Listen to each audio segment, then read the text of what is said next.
In the quiet, gilded isolation of a Newport, Rhode Island mansion, a socialite slipped into a slumber from which she would never wake.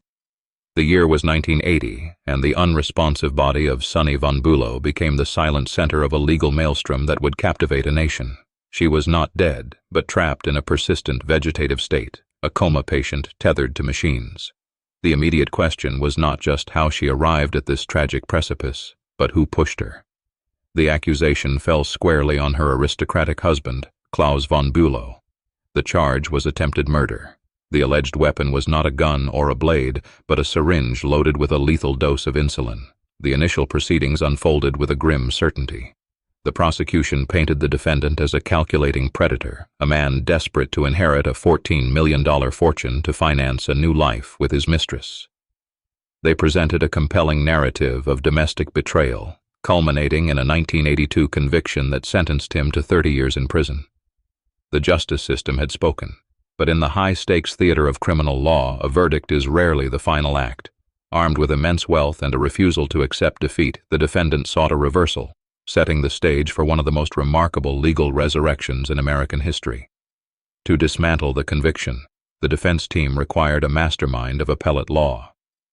They enlisted Alan Dershowitz, a renowned Harvard law professor known for his aggressive, surgical approach to constitutional rights. Dershowitz did not immediately argue his client's innocence. Instead, he attacked the structural integrity of the first trial.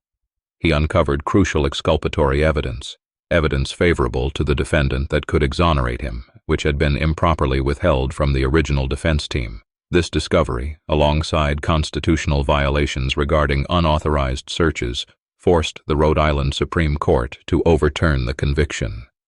The slate was wiped clean. A second trial was ordered.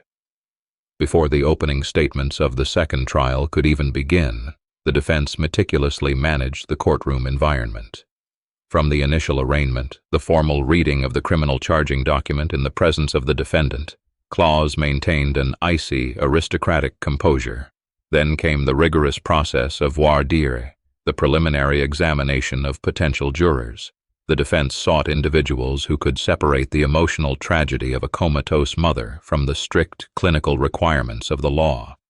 They needed a jury willing to entertain an ugly truth about a beloved society figure. When the second trial commenced in 1985, the strategy shifted from procedural objections to a ruthless, unprecedented offensive. The new trial team realized that merely denying the attempted murder charge would not suffice against the emotional weight of an incapacitated wife. They needed to redefine the narrative entirely. Their controversial tactic was as simple as it was devastating. Put the victim on trial. They would argue that Claus von Bülow was not the prey of a murderous husband, but the architect of her own destruction, a woman consumed by depression, alcohol, and pharmaceutical abuse. The prosecution's case anchored itself to a seemingly damning piece of physical evidence, a black bag containing a syringe encrusted with insulin, discovered by Sonny's personal maid, Maria Schrahl, and the victim's children from a previous marriage. This bag was presented as the definitive smoking gun. The state argued that Claus had stealthily administered the exogenous insulin originating from outside the body, to trigger an irreversible hypoglycemic shock. For the jury, the visual of the needle provided a tangible, terrifying focal point. However, the defense immediately recognized the vulnerability in how this evidence was obtained. The black bag had not been discovered by law enforcement executing a lawful warrant.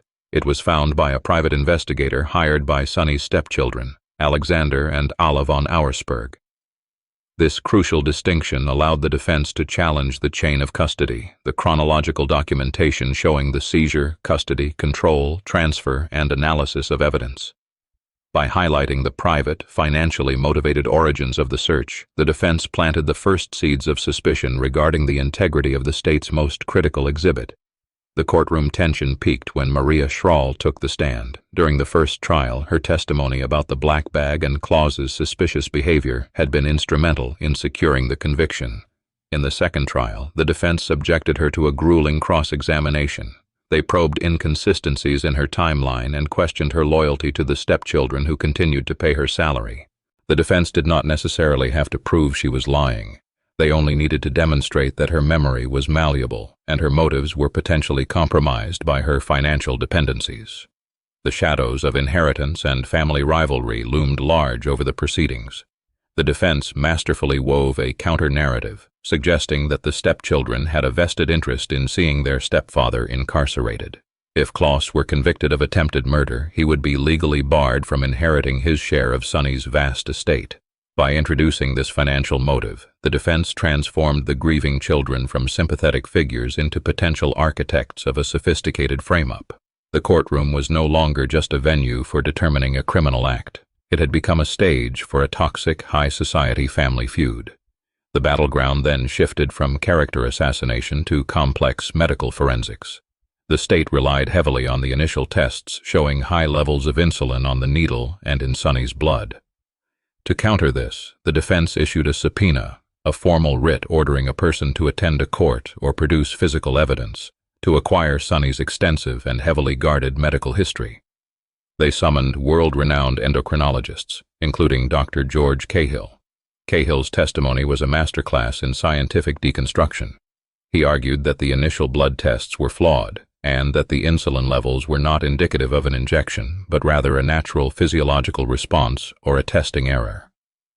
Furthermore, the defense experts introduced the concept of reactive hypoglycemia, suggesting Sonny's own body could have overproduced insulin in response to her heavy ingestion of sweets, alcohol, and prescription drugs. They testified that the needle found in the black bag had been dipped in insulin after the fact, noting that a needle used for injection would be wiped clean by the tissue as it was withdrawn. This forensic revelation was devastating. It provided a scientifically plausible alternative to the prosecution's theory of a deliberate, malicious injection. To solidify the narrative of self-destruction, the defense called a parade of prominent socialites and acquaintances to testify about Sonny's private despair. Witnesses recounted instances of her hoarding barbiturates, drinking heavily, and expressing a profound weariness with life. The defense legally bypassed hearsay rules, the prohibition of out-of-court statements offered to prove the truth of the matter asserted, by framing these testimonies as evidence of Sonny's state of mind. They painted a portrait of a woman who routinely flirted with death, suggesting her coma was the tragic, accidental culmination of her own destructive habits. The human cost of this strategy was profound and deeply unsettling. To save his own life, the defense team systematically dismantled the dignity of an incapacitated woman. Sonny, lying silent in a hospital bed, was publicly stripped of her privacy and reduced to a caricature of a tragic, drug-addled heiress. The trial forced the public to grapple with a dark ethical dilemma. The legal system's mandate to provide a vigorous defense often requires the ruthless exploitation of a victim's deepest flaws. Justice, in this courtroom, felt less like a search for absolute truth and more like a brutal contest of competing narratives. This relentless attack on the victim's character was not merely sensationalism. It was a calculated deployment of the reasonable doubt standard. The defense did not bear the burden of proving that Sonny caused her own coma, nor did they have to prove that the stepchildren framed their client. They only needed to offer the jury a plausible alternative to the prosecution's theory. By saturating the trial with alternative medical explanations, tainted evidence, and a compelling narrative of self-harm, Alan Dershowitz and his team constructed an impenetrable wall of doubt. As the trial approached its climax, the closing arguments offered a stark contrast in legal philosophy. The prosecution delivered a passionate plea for accountability, urging the jury to see through the smoke and mirrors of the defense's high-priced experts. They reminded the court of the cold, calculating husband who stood to gain millions. The defense, however, remained clinically detached. They methodically reviewed the compromised chain of custody, the scientific disputes over the insulin, and the tragic reality of Sonny's addictions. They demanded that the jury adhere strictly to the law, arguing that suspicion, no matter how strong, could never substitute for proof beyond a reasonable doubt. Before deliberations began, the judge provided crucial instructions to the jury. He carefully defined the legal parameters, emphasizing that the burden of proof rested entirely on the state. The jury was instructed to evaluate the credibility of the expert witnesses and to consider whether the circumstantial evidence presented an unbroken chain pointing solely to guilt. The judge's charge underscored the gravity of their task. They were not there to judge the morality of the defendant's lifestyle, but to determine if the state had met its rigorous burden regarding the specific charge of attempted murder. The atmosphere in the Providence, Rhode Island courthouse was suffocating as the jury returned. After days of intense deliberation, the four persons stood to deliver the verdict. On all counts of attempted murder, the jury found the defendant, Claus von Bülow, not guilty. The pronouncement echoed through the silent room, a definitive legal conclusion that instantly polarized the nation. The acquittal, a formal legal certification of innocence regarding the charges, was a monumental victory for the defense, a validation of their aggressive, unconventional strategy, and a stunning rebuke of the state's case.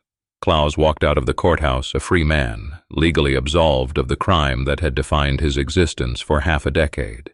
He retained his freedom, though he eventually agreed to a civil settlement that stripped him of his claims to the von Bülow fortune and required him to leave the country. The legal battle was over, but the resolution offered little catharsis. The echoes of those early legal battles followed him back to Europe, where he lived out the remainder of his life in the shadow of the trial's enduring notoriety. For Sonny von Bülow, the verdict changed nothing. She remained in her silent, vegetative prison for another 23 years, finally passing away in 2008 without ever waking to learn the outcome of the war waged over her body. Her legacy was forever entangled with the brutal revelations of the courtroom, her personal tragedies forever a matter of public record.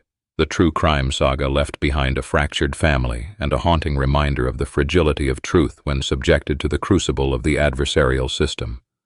The trial remains a landmark case study in the power of a relentless defense.